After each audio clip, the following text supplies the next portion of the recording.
Yes. I hope so, because I hear Himawari becomes pretty badass. So, yeah, I hope so. But I mean, it's been so long since we've done the show. I don't know if the fan response was there as much as Funimation would like, or I don't know what's going on with acquisitions, or if everybody's on the same page. I mean, I was overhearing from Bevins and Sully that to get Michiko and Hachin, it took 5 years to acquire that property. So sometimes it just takes an immense amount of time, and I would hope that we would get to do that. And even if Funimation didn't get a hold of it, I would hope that we would get to come back and do the same characters. But definitely, if it was at Funimation, I think that they would come to us and see if we were interested in working on it, which I would be all for. Yes? I know that there's like a panel like tomorrow or something about like voice acting, but what is your personal experience on like getting into voice acting for anime? Like what drove you to it? How did you go about it? The opportunity to voice act in anime quite honestly fell into my lap. And I'm very thankful that it did. Because it's given me so many opportunities, and I think if you're as a voice actor, the goal should never be I'm just going to be a voice actor. The goal should be I'm going to be an actor. Period. End of story. Because the career of an actor is hard enough before you start like saying, well, I'm only going to do commercials. I'm only going to do voiceover. I'm only going to do anime. I'm only going to do film and television. Because there's only so many roles, and there's so many actors in Los Angeles, so many actors in New York, so many actors in Texas, and then when you throw all of those together, and in Toronto, and you throw that all together, and they're all competing for the same role for some things, it's crazy. So I've done theater, I've done film and television, I've done industrial work, I've done commercials, I've done voiceover, and I think that they all help each other in you becoming a stronger actor, because it's only helping you understand how to use your tools the best that you can. I mean, for theater, you're playing to a huge house. Most of the time you don't have a microphone, so you have to still maintain the intensity and the intimacy for certain lines, and those people in the back still have to hear you because they paid the same price as somebody in the front, depending on the theater. So that's a skill you have to use with a microphone. If I were to be playing to the seat in the back of the house, everyone would hate me because it's like their ears would die. So there's just different things like that for film. I can't make funny faces like I do when I'm doing voice acting sometimes because, well, no one wants to see that on a screen yay big. And for commercial, it's a little quirkier, it's a little funnier. It's more like an SNL type environment for some of those things and more improvised. So working on all of those things, it only allows you to have a bigger arsenal, like when I would go in for a voiceover project like I did recently, and the woman said, can you sing and can you like pretend like you're doing improv on like a stage for like 1,500 people? And if I just had a background in voiceover, I think that might have terrified me, because I would have been like, everything that I've ever been taught is to not blow this mic, but you want me to make it bigger and crazier and things like that. So you just have to, the more you practice and the more you do things like that, the more it helps. So any acting opportunities that you can, I would totally do. Again, I lucked out in that I wanted to be an actor when I was 6, and I started doing film and TV stuff when I was 6, and then did voiceover when I was 9 because I could read well. And then I was doing cartoons and things like that, so I had more experience in voiceover that when I was 18 and graduated from high school, and somebody said, yeah, you should go audition for Funimation. They have an opening for an audition, and they don't always have openings, so go check it out. And it was for a show called Peach Girl, which I got cast as Sai, and then kept auditioning, and kept getting to work on shows. And now I'm also working in Los Angeles as well.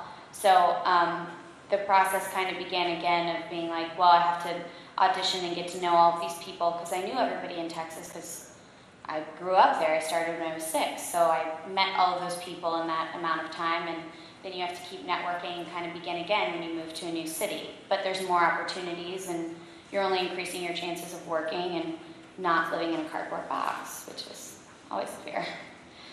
So yeah. Any other questions? Yes. Yes. It was good. I love her. I think she has an immense amount of integrity. I love that the show is based off of actual pilots, and I love that historical element. And because you think it's just a crazy fan service show, and then I think it's like a nice little bonus that you start looking things up and you're like, wow, they really did their research. This is actually pretty intelligent and accurate as far as their development of why they picked the characters that they did and why they named them what they did. I think Yoshka, one of the things that I love about most of the characters, I would say all the characters in one way or another, because I will rationalize what they do, is they have an immense amount of integrity. But her specifically, she says it the whole time, she's not going to do things the wrong way. She wants to do things the right way, the morally right way, even if it's going to be harder for her, which I find very admirable, which is why I think she gets so frustrated when she gets caught up in all those fan service moments. Just makes her a little spastic. She's very much like Uehara in that. Uehara was like, please don't flip my dress up. And Yoshika's like, please stop touching me. I'm wearing a leotard. Isn't that enough for you? So, no, I had a fun time working on that show. She's super cute. I don't know. I hope so. I mean, I would love to get to play her again. I think it's always fun to get to do a character again, because most of the series are, 12 episodes or 24 episodes, and by the time you're like, they've become an immense part of your life, it's time to say goodbye, which sucks. So whenever there's another season, it's like, yes, I get to come back and work with this character and say these things and be involved in this world again. I mean, that's amazing. So I don't think I would ever turn down an opportunity to work on a show again and get to play a character again. There hasn't been a character that I'm like, okay, thank goodness this is the last day of the session because I am done with you. I don't think there ever will be a character like that. I don't think anybody would like it, because they would be able to hear that I wasn't fully invested. Yes? Out of curiosity, have you ever actually played through Borderlands? Have I what? Have you actually played through Borderlands? Yes, I played a little bit of Borderlands 2 with my brother, and that was a horrible experience, not because of the game, but because I was playing with my brother. And he's just very competitive, and I was like, I want to play as Gage. He saved the game till I got back since I was in LA. We started playing the game, and I'm not very good, because I've never played that kind of a game before. And so he was very abusive, and then he made me mute Gage so I couldn't hear her, because he said, I hear you all the time. I don't want to be playing a game and have to listen to you twice. So there's that. But it was pretty cool when my fiance's roommates were playing Borderlands and someone was playing as Gage. And I was like, don't you dare tell them. Don't you dare tell them that's me. Don't you dare tell them. So I'm standing behind them, and when Gage would start saying things, I would say it again, exactly the same, behind them. And they were like, what's up with the echo? And I was like, there's no echo. Somebody's like, Cherami, are you doing that? No. Jeez. Went on for like 30 minutes, and finally somebody's like, oh yeah, I know Cherami plays Gage. And they were like, Cherami. I'm like, gosh, it took you 30 minutes? I've been like shouting at you, behind you, forever. Well, whatever. It was good, it was fun. Yes? What's the hardest part about voice acting that you find? Probably, I don't think that it's any of the acting part of it. That's the fun part. It's the fighting for work and the instability of the career and income. Because like I said, there's so many actors out there that, especially for voice acting, people can do so many different characters, and you're all competing for the same job. And sometimes there's just something about the way somebody says a line or the way somebody connects to a character that shines through better with the other voices or for the show as a whole. But when you're preparing for an audition, film, voiceover, otherwise, you're putting it's like if you turned in a paper or you wrote a line of poetry and you're like bearing your soul and putting everything into this character, and then somebody's like, yeah, we're not going to go with you. I really like what she did better. So it's like, wow, they really are breaking up with me. This sucks. And you never get to play that character again. So that's probably the hardest part. But that being said, the times when I do get cast and I do get to work on something, because I missed out on other opportunities, it's that much sweeter, and I'm that much more grateful for the opportunity to keep working and keep doing what I love. Micah Salazar! Yeah. Hold on. Is this thing on? Hi. Cherami? Yes. I'm one of your biggest fans. Oh my God. I have a question. You look so much like Micah Salazar. I get that a lot. I was wondering what it was like working with Micah Salazar. First of all, he's like freaking amazing. I know, right? And like, we hang out. I like your dinosaur shirt. I'm wearing a dinosaur shirt. I know. I wore it just for you. This shirt makes me laugh, by the way. I love you, Cherami. Side note, like, dinosaur T-Rex jokes are my favorite. Oh my gosh, that was hilarious. He's in and he's out. Like a flurry of Micah. Okay. Yes. Is it ever awkward when playing a game like Borderlands or watching one of the shows you've done to hear your own voice from someone else portraying a personality, not your own? Actually, no, it's backwards. When I'm playing another character, for some reason, watching it and hearing it, I don't feel weird about it. But when I myself am involved, like watching, somebody was watching back a panel or something on YouTube, that was so painful for me. So listening to myself as me talk, no. But like listening to a character, I'm fine with. The only time it gets kind of weird is when I'll go over to somebody's house that maybe my fiance knows or my brother knows, and I don't know them, and they're playing Borderlands. I'm so afraid to talk to them because I'm like, please don't find me out, and then like, oh gosh, this is so uncomfortable. So I'll be like, and I'm a super shy person anyway. So yeah, that's what gets weird. Listening to my own voice and listening to me sing is kind of weird. Yes. Natsu, what's it like to do her? She's hilarious. And I love all the frogs. I feel like they make the show. And I'm just lucky that I get to voice off some crazy, hilarious people. And get proposed to by Chris Sabat every single day. And when I met the Japanese voice actor for Giro, he presented me with a signed Giro plush and like gave me this lovely proposal as well. It was fantastic. Yes, it was. And it still sleeps on my bed with my other stuffed toys because I'm secretly 7. Stuck there. Yes.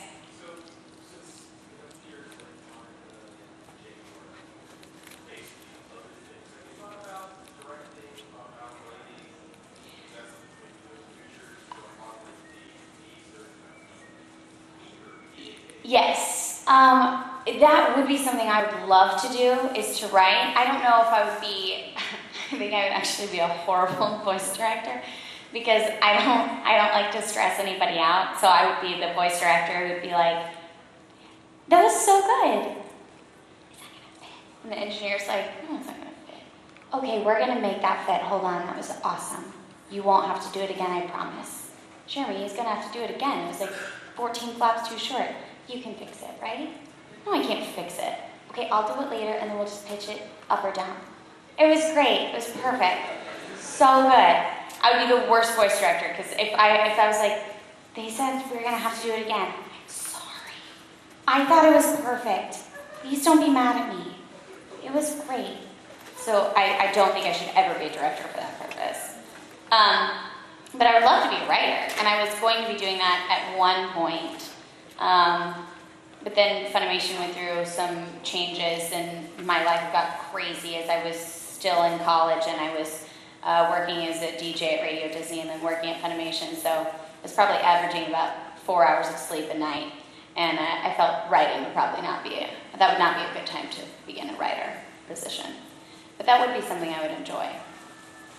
Yes. Yeah. Do you have any rival voice actresses or always auditions? No. I mean, there's definitely voice actors. We all compete against each other for roles.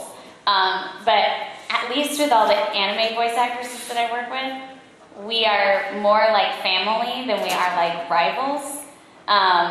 Like Jade and I audition for stuff all the time.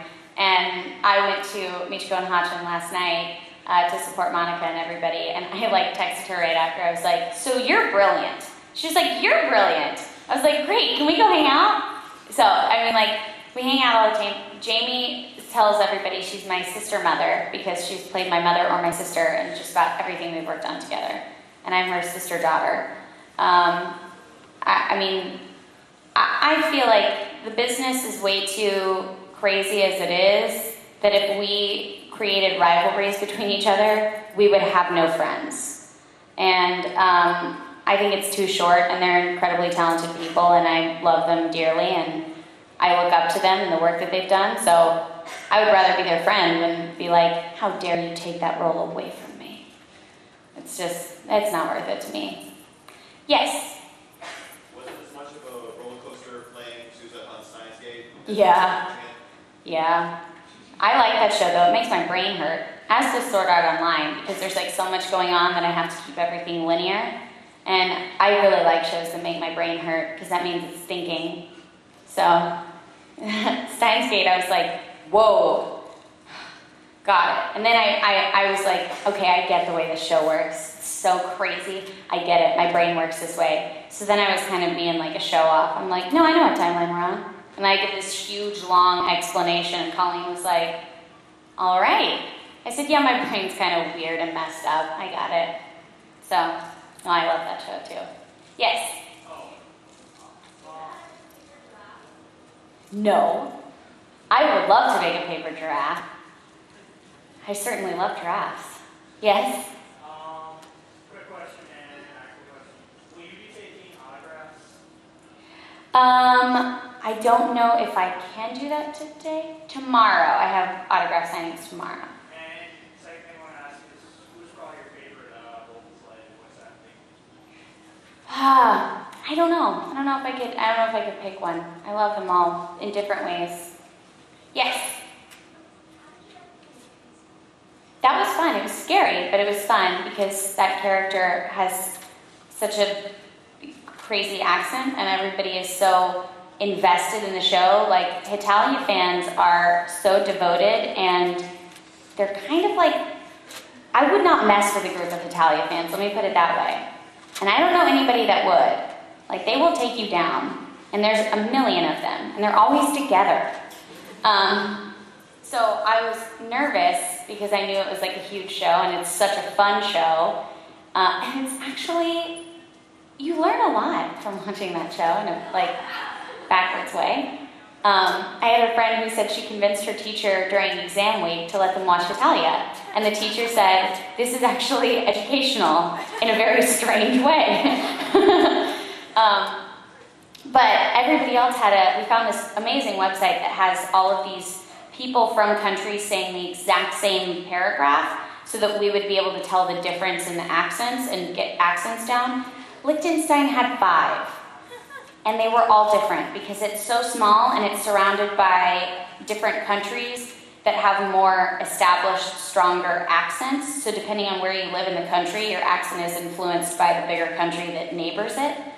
So that was horrible because I thought, I'm going to be slaughtered by a group of Hitalia fans for ruining an accent because I don't know which one to pick.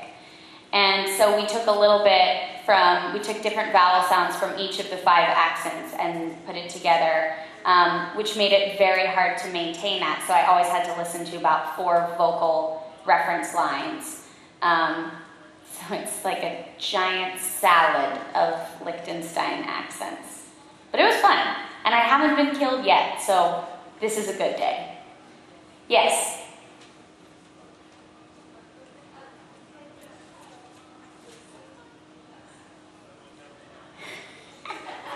Okay. I think Natsu and Lucy should be together because that's just, as a fan of the show, I feel like that's how it would be. Lucy would never have that happen, first of all. I think that she and Loki would be good together, but we already explored that possibility, and I don't know if that's going to work out. I don't know who she should be with. But yes, I will do it, but I don't think Lucy would ever do that. So, Natsu, okay. We've known each other for a long time, and, you kind of have a girlfriend, but she's not, around, and I really haven't had the best luck with men, and you're kind of, been the only constant one, so I feel like that kind of, says something, maybe we're supposed to be together. I mean, if you don't want to, it's cool, but it's not like I love you. I mean, I do, but, it's not. Okay, why don't you have me take him away? I can't deal with this right now. Yes? Two things. First, what are you can accept the extremes that you've done for the voices, Okay, a little, okay. Yeah, left to right. What are the two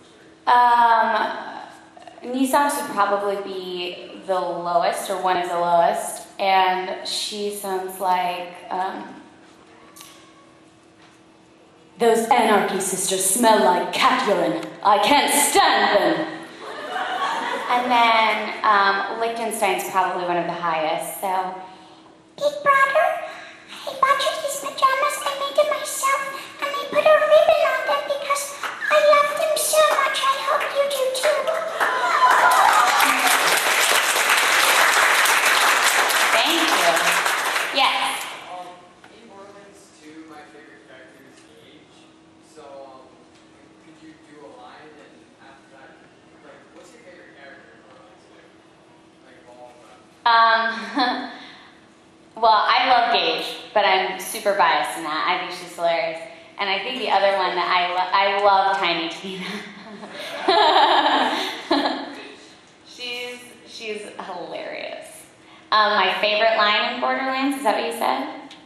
My favorite line in Borderlands would probably not be from the game, it's from the Echologues. I love all of the Echologues that promoted the game. But one of the scenes that I just thought was so good is, well, after she blows up Marcy, I was like, oh, spoiler, but no, that's before the game begins. I love that whole sequence, and I love the whole, Dad, I am a woman of science and ass-kickery, not children's beverages. Okay, that's really good.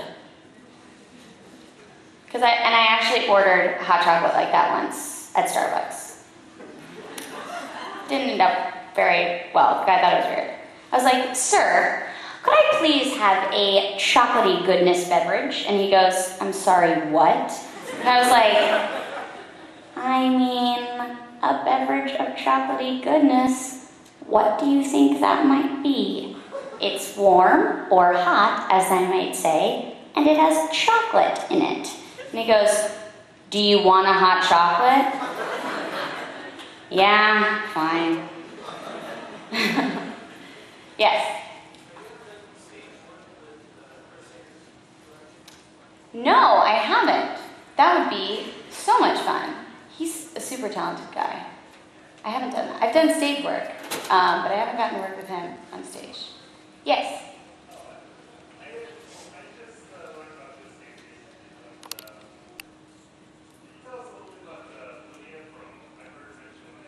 Yeah, that was the first thing that I ever got to work on in LA. And that was really cool because she's a character that has a really, really low seductive side and a really, really sweet, naive kind of ditzy side. So that was a cool opportunity to get to play both, back to back with the same character, and that they were related. I haven't gotten to see the finished game yet, but definitely working on it was a fun process. Yes? How was voicing Lizzie and can you do a line? Sure. Lizzie was fantastic because I got to work in a British accent, which I've always wanted to do, as did everyone at Funimation apparently, because that was the only one that we got super, well, one of the main ones that we got super competitive for, because everyone would say, so you're working on Black Butler? Who are you playing? What's your accent sound like? I can do an accent. I can do a British accent. Because everybody wanted to get to use their British accent, because in Texas, that does not happen. So that was a lot of fun. She is crazy full of energy. I equate her to being the type of person that if she found a bunny, she would like hug it and squeeze it so much until its eyes popped out of its head. Like she just loves everything so much. So much. I'm trying to think what's one of her lines. Oh, Ciel, I planned this party for you. I want it to be perfect. Paula, the bells. Which is an example of her being like super tightly wound and like everything has to be perfect to the point that she might kill someone, but never on purpose. It's always accident. It's always out of love. Extreme smothering love. Yes. I also have a question about Lizzie and stuff. I know that there's like practically every anime ever is like a bunch of like pairing wars going on between like people. Okay. But like you have like what pairings would you rather like in Black Butler? Like would you, since you voice act Lizzie, would you want to be like, oh well, I want to be the CL because that's how it's. That's how Lizzie really wants it to be. I would want Lizzie to be with Ciel, just because, like, poor little Lizzie, when things would not go her way with Ciel, I would be voicing it going, oh my gosh, this is so hurtful. And in the second season, I think it's the White Stag episode. Anybody know what I'm talking about? Yeah. That's like the most crushing Lizzie episode ever. I cried watching it. And then the director was like, Cherami, can you keep it together? I was like, no, I can't keep it together. All she does is love everyone. It's just not working out for her. She just tries so hard. Well, I mean, like looking at it from a fan perspective and looking at it like as what's better for the show as a whole, yeah, I mean, that was appropriate. And Ciel and Sebastian have a great relationship, but I'm sure as Lizzie would put it, she's like, yes, it's lovely that they get along so well, blah, blah, blah, but I love Ciel so much, and I will do whatever I can to make him happy, but I mean, it's so sad. Poor little Lizzie. And I don't think she'll ever love anyone more than Ciel. So, yeah. Yes? This is what's happening, let me explain it to you, Mai, because you don't know anything. So like Todd would come in and record everything in like a day, whereas it took me like weeks because Mai's like, orb, like everything's always like repeating what everybody said or like have a short line here and there. But I love them. That's another one that I'm like, they should be together.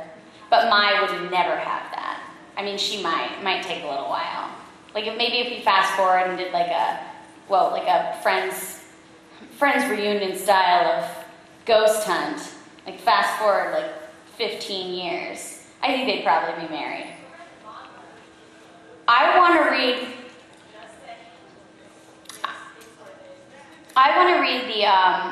the novels from Japan, and I know you can't because it's the point. They're like on lockdown, and they're not translated, and nobody can get a hold of them. I want to get a hold of them.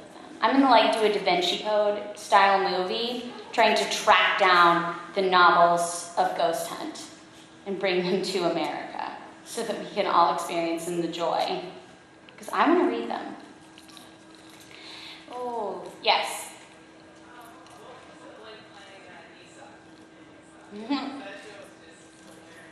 She has the greatest vocabulary ever. And when first of all, I saw the show, I was like, this is so colorful. I love it. It looks like Powerpuff Girls or Invader Zim of an adult variety. if you're young, do not watch it right now. It's not appropriate. There was a convention I went to when we were promoting it, and I was like, oh, Panty and Stocking's awesome. And this little girl was like 10, and I've seen her at a bunch of conventions. She goes, it looks so pretty, I'm gonna go watch it. And I wanted to be like, oh, no. I need to talk to your dad. And her dad was there, and I was like, nope. And he was like, well, she loves Sergeant Frog. I was like, I know, and this is not Sergeant Frog. Just shouldn't do it. But the super awkward thing recording Sergeant Frog, Panty and Stocking, which is not Sergeant Frog, is the transformation sequence with Nisox and Scanty, because Colleen was my director, and she also voices Scanty. And so normally it's just me talking in the booth. The director is not vocal. But she was like, I really want to make sure the timing is right for this. So I'm going to keep my talk button on, and I'm going to say my lines with you, and we're going to do this together.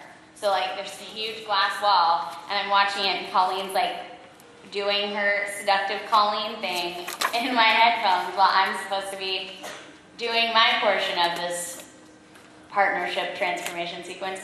And the engineer, Steven, after we finished the scene, Colleen was like, yeah, that was good. And Steven goes, fantastic. Can we move on? Let's take a break. Because I really can't really be in this room with you two right now. Can't. Good. And he was like, this is officially uncomfortable. I was like, Steven, are you okay? And he goes, yeah, no, I'm good. That was just really weird. Really weird. I was like, yeah, it was. Colleen's like, play it back, I want to hear it. And he goes, I don't right now. I heard it just fine. That's okay. So yeah, that was awkward. But other than that, it was a really good show. And I really was honored to be a part of that cast. That's a stellar cast with little baby me jumping in. So that was cool. Yes? What was it like playing Lucy, and what was your favorite spirit?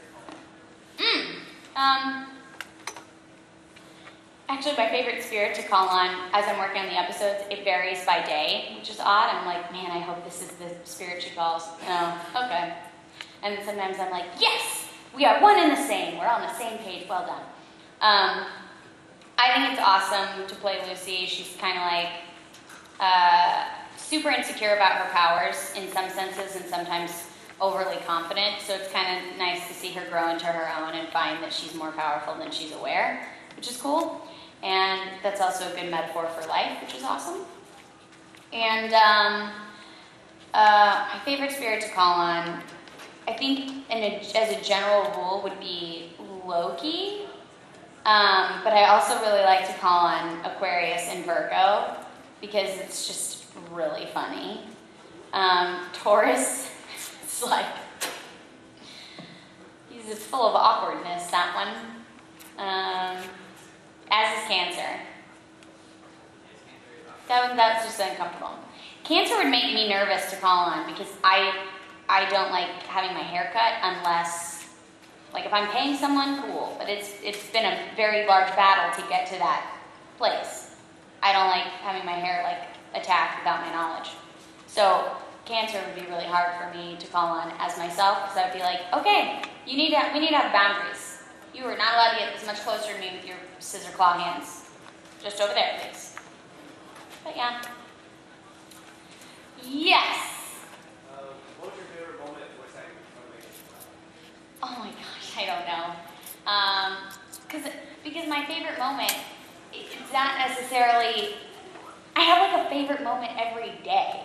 Because it's been so fascinating to me that whatever show I work on, wherever I am, or whatever project I'm working on, it's some weird cosmic universal thing that every day, at least one time in the day, the character will say something that I'm like, wow, that was really poignant to my life right now. That was cool. And then working at Funimation, everybody's always there. We had lightsaber battles when iPhones just came out. One time we had a tornado, so we had to be on lockdown in the studio. The power was out, and a bunch of the male voice actors took like a dolly and were doing like a skateboard thing on their stomach. And a couple of them crashed into a wall and injured their head. So that was kind of funny. I don't know. Like I love working with everybody, and like the only time we get to see each other is like the 5 to 10 minutes in between sessions when we take a break, if we take a break at the same time, and then conventions. So it's kind of cool. We try to relish each moment that we have with each other, be that 15 seconds or a whole weekend at a convention. So, yes, in the back. What is your opinion, or what was it like playing Alicia Hughes, and what do you think of her father gushing over her all the time? What was my opinion of playing Alicia Hughes? Is that what you said? And what was your opinion of her father gushing over her all the time? I mean, I feel like that's just kind of how dads are sometimes. Dads express it differently. My dad is super protective of me, and I would joke with people, which I mean he might, I don't know, that when I like get married and like have children, I'm gonna be like 60 years old and I'm still gonna get a call from my dad on the phone. And he's like, "Are you safe? Are you okay? What's going on?" "Dad, I'm good. I'm an adult. I'm good. Thank you." But I know my dad loves me, so that's awesome. I think that that's how Alicia is. She's so precious, and I don't know, the hard part about that, I would so much rather take him gushing over Alicia, as awkward or crazy as it may be, and overkill as it might be sometimes, than have to deal with what actually happened and not have him there at all. Because that was rough. Yes. What's the weirdest thing that's ever happened to you inside the studio?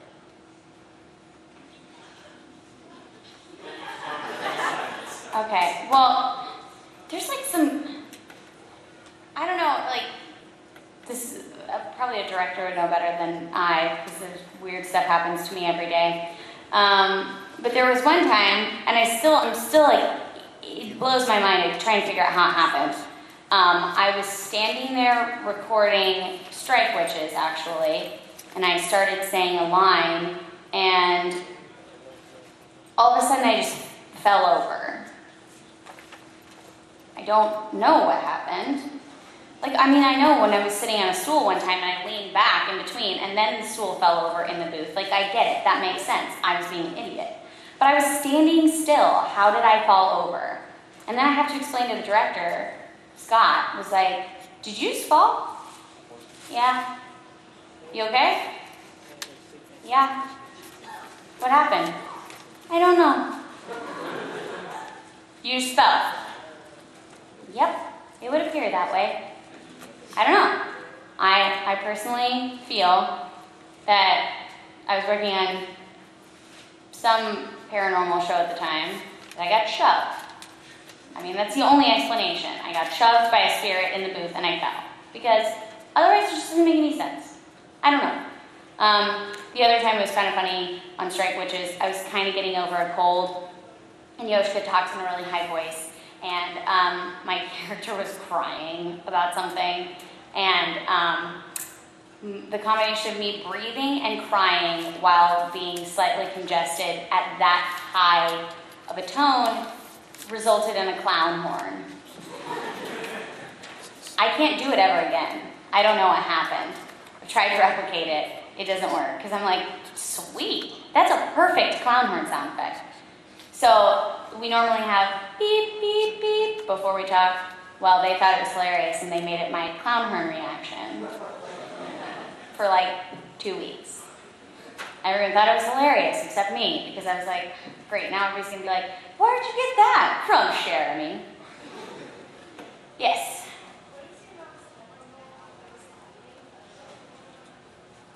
First meeting of another voice actor.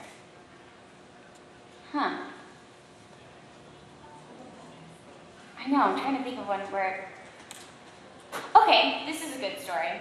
My first meeting of Micah was via telephone, and we were in New York, and we were going to be promoting Soul Leader, and it was my first time in New York, so I was like, this is amazing. I'm going to get to see New York before I go to the panel. It's going to be great. And I was going to venture out on my own, and I felt like I was in a movie. It was like a big moment, and then this homeless man, as soon as I stepped out of my hotel, was like, we're going to be buddies. And I thought, oh God, this is not the way the movie in my head played out. So I went back into my room and I cried, because I'm like, I can't leave. He's like outside the door, he's waiting for me. This is horrible. And so I'm like, I'm not even going to be able to go to the convention. Like, he's going to walk to the convention with me, which is like 30 minutes away. I'm going to die. Like, I don't know this man. And so then I get this phone call from a number that I don't know. And this voice says, hello, I'm Soul. I was like, hi, I'm Cherami? And he's like, do you want to venture around New York with me? I'm like, oh my gosh, it's that man. How did he get my number?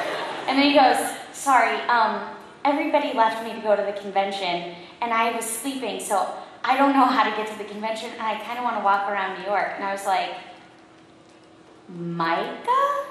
And he goes, yeah. I was like, wait, you want to walk around together? Like, we'll be safe. And he goes, okay. I was like, great. So, are you ready now? He goes, uh-huh. I'll meet you downstairs in 30 seconds. I was like, done, bye. So I met him downstairs, and I was like, we're like walking around New York. We found a jail because we just get lost.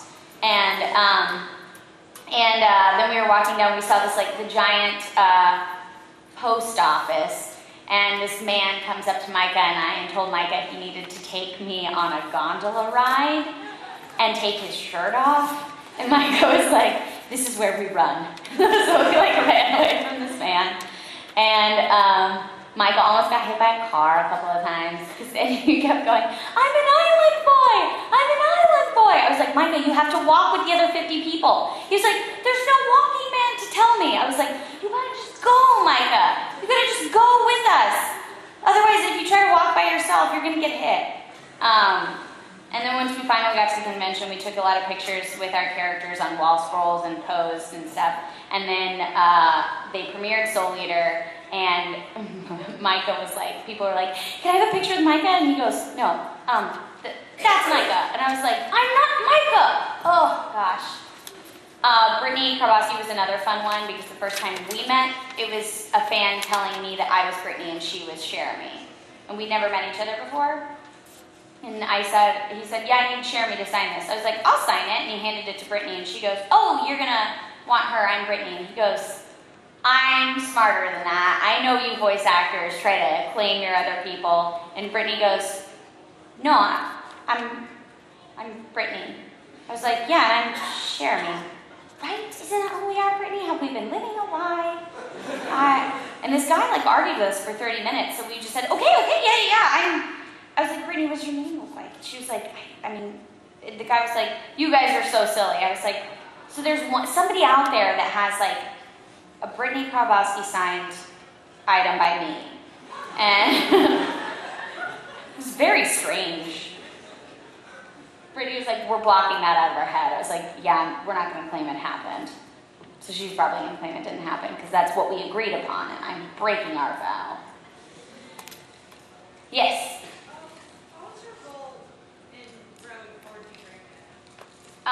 It was really scary when I got cast in it, because that was the first show that I worked on that had more than 20 episodes.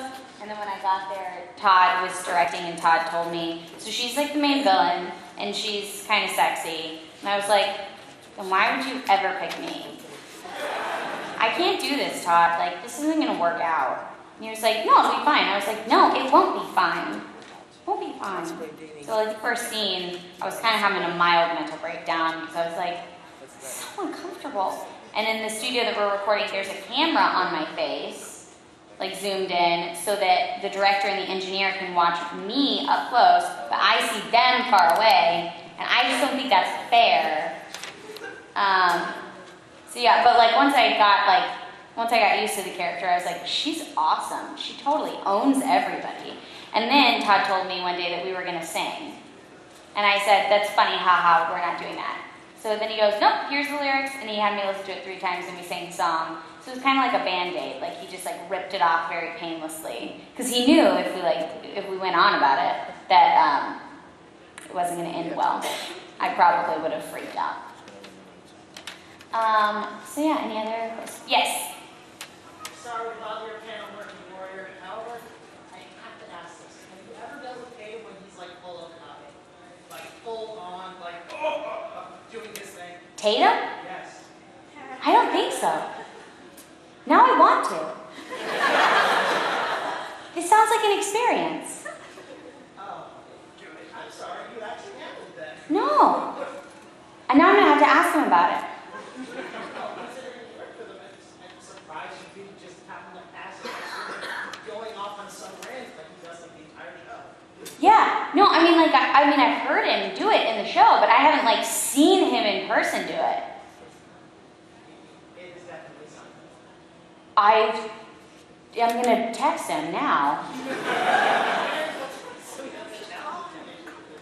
This is fantastic. I'm like, I have to see this happen. I think it's his birthday today. It's a perfect time for him to give a present to me, right? You should call him. Well, here's the thing. In Texas, it's like 10:53, and I think he's in Canada this weekend, so I don't know what he's doing. So I don't. Todd called me last weekend.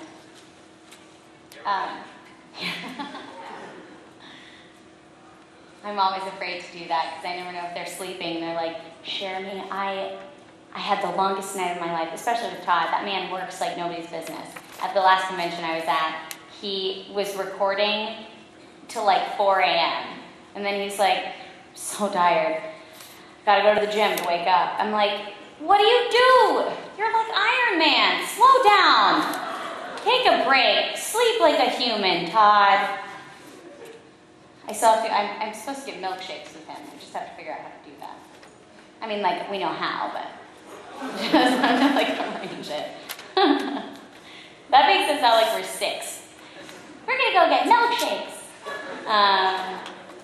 Any other questions? Oh, yes. Yes. Do you have any characters that you'd like to become from? Any characters that I would like to what? To turn into from?